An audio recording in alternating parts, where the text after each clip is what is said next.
And I always listen to my body when it craves something.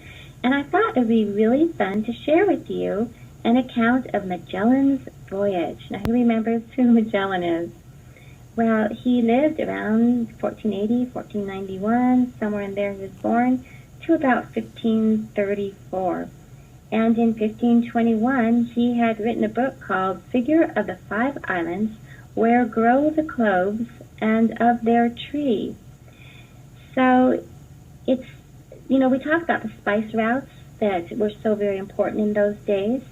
And of course it was to preserve the food, but those spices were antibiotics in that day. So let's go in and take a peek into Mr. Magellan's journal.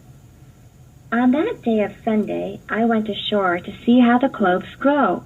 The tree is tall and as thick as a man. Its branches in the center spread out widely, but at the top they go into kind of a peak.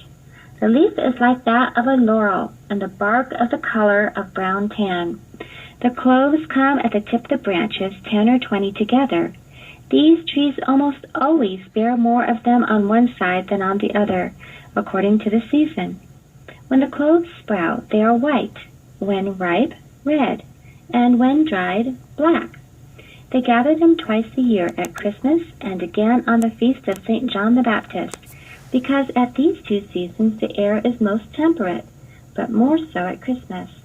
And when the year is hotter and there is less rain, they gather 300 or 400 bahar. A bahar is a unit of weight, approximately 400 pounds. And when the year is hotter and there is less rain, they gather 300 or 400 bahar of cloves in each of those islands, and they grow only in the mountains. Nowhere in the world do good cloves grow except on 5 mountains of those 5 islands.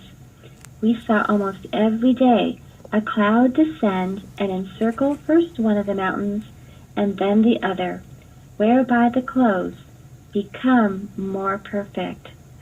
Isn't that a beautiful story? We live in such a prosperous time, and we lament many days because our checkbooks don't balance.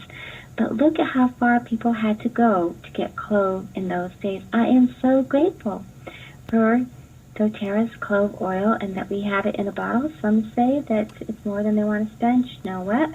It takes a lot less to buy a bottle of clove than it does to outfit a ship and to sail to the 5 islands where grow the cloves. I'm grateful that we have these oils available to us today. They are truly a blessing and truly medicinal value.